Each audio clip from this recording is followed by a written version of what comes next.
Kerala NGO union ഹോസ്തൃക ഏരിയാതല വാർഷിക പൊതുയോഗം കാഞ്ഞങ്ങാട്ട് വെച്ച് നടത്തി. ജൂലൈ 9-ന് സംയുക്ത ട്രേഡ് യൂണിയൻ നടത്തുന്ന ദേശീയ പണിമുടക്ക് വിജയിപ്പിക്കാൻ യോഗം അഭ്യർത്ഥിച്ചു. This news sponsored by Forever for everyone.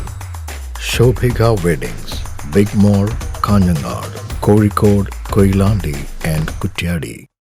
Kanhangad block panchayat ഹാളിൽ വെച്ചാണ് ഇത്തവണ കേരള NGO യൂണിയന്റെ ഹോസ്തൃക ഏരിയ കമ്മിറ്റി വാർഷിക ജനറൽ ബോഡി യോഗം നടത്തിയത്.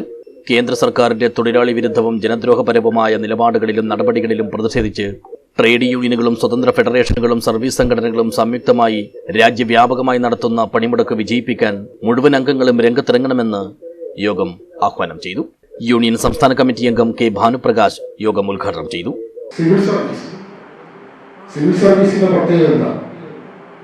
ഇവിടെ സിവിൽ സർവീസിന്റെ പ്രത്യേകത എന്ന് പറയുന്നത്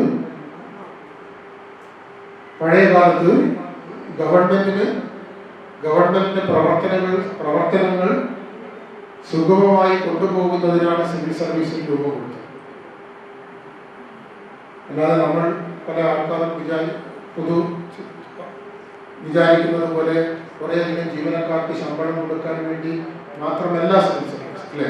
ആരോഗ്യ മേഖലയായാലും വിദ്യാഭ്യാസ മേഖലയായാലും ഏത് മേഖലയെടുത്ത് നോക്കിക്കഴിഞ്ഞാലും ആ വകുപ്പുകൾ രൂപം കൊള്ളുന്നതിന് കൃത്യമായ ഉദ്ദേശമാണ്. ചടങ്ങിൽ ഏരിയ പ്രസിഡന്റ് PV രഞ്ജിത്ത് അധ്യക്ഷനായി. ഏരിയ സെക്രട്ടറി TV ഹേമലത സ്വാഗത ഭാഷണം നടത്തി റിപ്പോർട്ട് അവതരിപ്പിച്ചു. News bureau, Kanhangad.